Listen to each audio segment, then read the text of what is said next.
Et nous enchaînons à présent avec Enjeu patrimoine, un enjeu patrimoine consacré au sujet d'épargne salariale, intéressement ou participation. La loi pouvoir d'achat votée en août 2022 amène quelques évolutions sur les dispositifs actuels. On a notamment vu la PEPA transformée en PPV ou en tout cas remplacée par la PPV, la prime de partage de la valeur. On a vu également la possibilité de faire des déblocages exceptionnels en matière d'argent placé sur son épargne salariale jusqu'à la fin décembre 2022. Et évidemment, cette loi a remis le sujet sur la table de la possibilité de mettre en place des solutions d'intéressement au sein des entreprises de manière plus facilitée que ce qui peut exister aujourd'hui et ce qui rouvre le débat un petit peu de la complexité de tous ces mécanismes. Pour en parler, nous avons le plaisir de recevoir sur le plateau de Smart Patrimoine Agnès Bricard, ambassadrice à l'intéressement et à la participation. Bonjour Agnès Bricard. Bonjour. Bienvenue sur le plateau de Smart Patrimoine. Je rappelle donc que vous êtes également présidente d'honneur du Conseil supérieur de l'Ordre des experts comptables. On va évoquer ces sujets avec vous, mais nous avons avant cela le plaisir de recevoir également sur le plateau de Smart Patrimoine Benjamin Pedrini, directeur général d'Epsor. Bonjour Benjamin Pedrini. Bonjour. Bienvenue également sur le plateau de Smart Patrimoine. J'ai noté 3 évolutions dans cette loi pouvoir d'achat qui concernaient principalement l'épargne salariale. On va peut-être commencer avec vous, Agnès Bricard. On avait une prime dite Macron, cette fameuse PEPA. Aujourd'hui, maintenant, on a une PPV, une prime de partage de la valeur. Qu'est-ce que ça amène de plus? Qu'est-ce que ça amène de différent par rapport aux dispositifs existants? Alors, cette prime partage de valeur a d'abord du sens au niveau de son nom. Il faut se rappeler quand même qu'on est 3 ambassadeurs à l'intéressement, à la participation, dont Thibault Langsade, qui a beaucoup travaillé sur ce dividende salarié ou partage de valeur. Donc, on a retenu cette idée-là. Il y a François Perret aussi qui a beaucoup travaillé également. Donc pour nous, ça donne du sens à la notion de richesse produite par un ensemble de ressources humaines, dirigeants et salariés, et il y a partage. Donc ça donne du sens déjà. La deuxième chose, c'est que dès le 1er juillet 2022, ça pouvait s'appliquer. Oui, c'est ça, c'était rétroactif alors que la loi avait été votée en août. Oui, bien sûr. La loi est d'août, donc c'est intéressant quand même de le constater, qu'on est quand même non plus sur 1000, mais sur 3000, donc c'est le premier changement notable. Et ça peut même aller jusqu'à 6000 si je dis pas de bêtises. Bien sûr, on peut doubler jusqu'à 6000 comme vous venez de le dire, dès lors que, il y aura un contrat d'intéressement ou dans la participation, quand on est soumis obligatoirement à la participation, on établit également un intéressement, un contrat d'intéressement, donc ça c'est possible. Et pour l'instant, en 2000, on est passé à 3000 avant d'arriver évidemment au doublement. Donc ça c'est un premier point, qu'on peut de toute façon, dans ce cadre des 3000, diviser au niveau 4 fois, fractionner 4 fois, mais au plus tard verser le 31 décembre 2023. C'est-à-dire, exemple, à la rentrée, j'espère que les employeurs imagineront qu'on puisse verser dès septembre. Il y en a certains qui l'ont fait en juillet, mais très rare. Mais au mois d'août, il y en a beaucoup qui l'ont commencé à le faire. Et qu'en septembre, on voit vraiment, pour ce qu'on appelle les rentrées scolaires, les enfants et autres, on voit vraiment apparaître, pourquoi pas, 1 000 €. Voilà, je donne cet exemple-là. Et puis, le trimestre qui arrive, qui va être fin décembre, ce sont les cadeaux, ce sont, la fin de l'année, c'est la consommation. On redonne encore 1 000 €. Et pourquoi pas un dernier qui serait au moment où on part en vacances. Ça pourrait être ça l'idée. Donc c'est ça qui a changé. Parce que cette PPV, elle est limitée dans le temps jusqu'au 31 décembre 2023 ? Absolument. D'accord. Elle est donc exonérée dès lors que le salarié ne dépasse pas 3 fois le SMIC. C'est à peu près 4 500 € quand même aujourd'hui, avec les 2 modifications du SMIC qu'il y a eu. Et la dernière, donc, en mai 2022, je vais partir en octobre 2021. Donc là, on a exonération des charges sociales et exonération de l'impôt sur le revenu pour ces salariés-là, et exonération de la CSG-RDS. Et dès lors qu'on est dans une entreprise de moins de 250 salariés, il n'y a pas de forfait social. Et on a vu que quand on était dans une entreprise de plus de 250, là où il y a un forfait social, jusqu'au 31 décembre 2023, il n'y aura pas de forfait social dès lors que les employés gagnent moins de 3 fois le SMIC. Maintenant, on peut aussi donner la prime à ceux qui ont plus de 3 fois le SMIC. Moi, je vois dans mon cabier d'expertise comptable, je l'ai donné. Mais là, on paye les charges sociales pour l'employeur. D'accord. Et les salariés. On peut quand même le faire, mais effectivement, on est moins incité à le faire. C'est ça. Oui, mais dans des entreprises où des petits de 10, de 20, de 30 personnes, ça donne du sens quand même bien sûr. Aussi de le donner. Benjamin Pedrini, donc directeur général d'Epsor, vous échangez régulièrement avec les entreprises, notamment dans le cadre de mise en place de dispositifs d'épargne salariale. Cette PPV, elle a été accueillie plutôt positivement. Vous avez vu déjà certaines entreprises réfléchir à la mise en place de cette prime de partage de la valeur ? Cette PPV, elle a été accueillie favorablement, c'est sûr. Après, pour moi, elle ne doit pas occulter les vrais outils de partage de la valeur qui existent et que sont l'intéressement et la participation, on y reviendra, qui sont plus pérennes dans le temps et qui, au niveau des entreprises, permettent aussi de partager la valeur en fonction des résultats de l'entreprise et pas seulement de manière ponctuelle.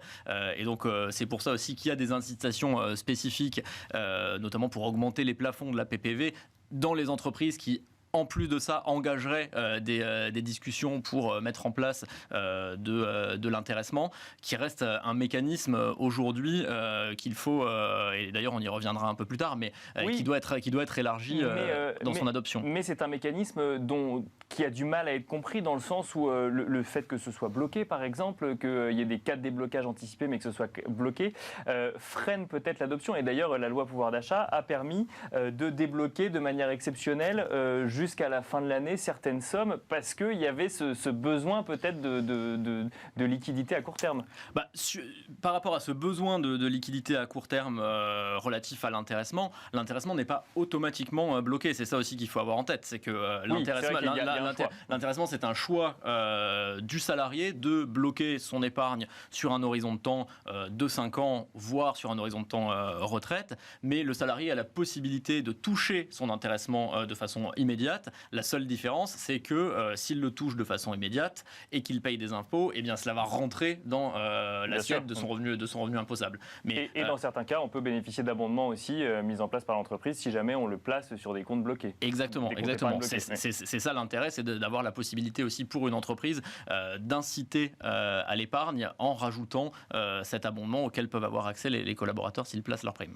Agnès Bricard, un mot rapide sur ce déblocage exceptionnel. Est-ce que c'est une remise en cause finalement du fait qu'on a de l'épargne bloquée et qu'on ne peut pas l'utiliser, ou un coup de pouce précis à un instant T pour un besoin de liquidité d'une partie des Français ? Non, c'est un vrai coup de pouce. Je ne voudrais pas que ce soit encore une nouvelle exception, parce que d'exception en exception, je trouve qu'à un moment, il faut se dire, écoutez, on ne bloque plus. Or, quand même, l'épargne salariale avait du sens au niveau macroéconomique, parce qu'on drainait quand même pour cette partie qu'on appelle nos retraites, par exemple, une partie importante quand même. Et donc, donner à chaque fois des exceptions, c'est donner à un moment la possibilité de dire, finalement, tout est exception, et on fait une généralité, et puis c'est fini. Donc, c'est un vrai coup de pouce qui est utile, et ça joue évidemment beaucoup sur ces entreprises de plus de 50 salariés, je le dis. J'ai pas eu beaucoup de cas, moi, en dessous de 50 salariés, mais on nous appelle aujourd'hui dans le cadre justement de ce déblocage qui est important pour cette loi sur les pouvoirs d'achat, en faveur du pouvoir d'achat.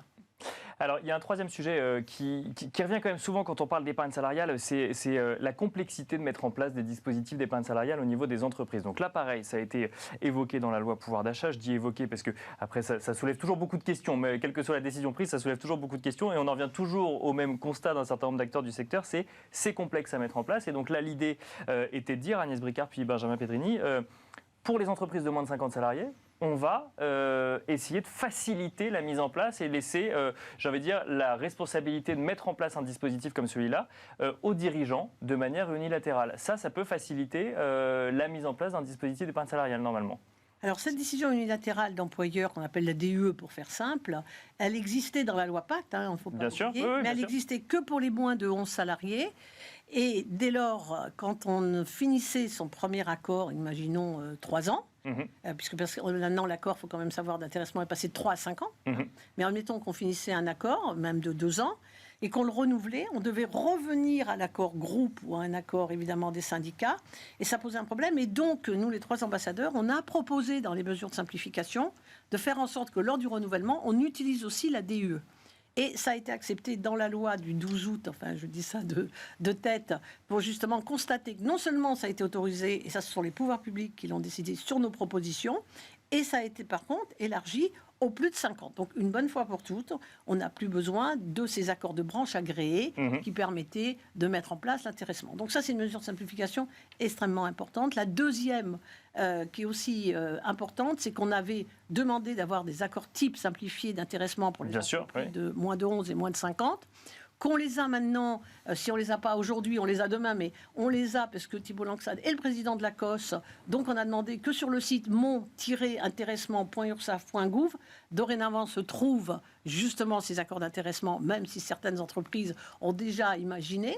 Et le troisième point tout aussi essentiel, c'est qu'on devait déposer ces accords-là dans le cadre d'un contrôle de forme à la fameuse direction départementale qui s'appelle Emploi, Travail et Solidarité, DDETS, et que maintenant on en est dispensé, on n'a plus qu'à envoyer à l'URSSAF. Donc on a raccourci les délais d'1 mois. C'est essentiel parce que dans les petites entreprises, on ne peut pas attendre. C'est de suite qu'on essaie d'imaginer. Et puis, on n'a pas forcément les gens pour gérer toute la complexité administrative pour mettre ça. Alors, juste avant, Benjamin Pedrini,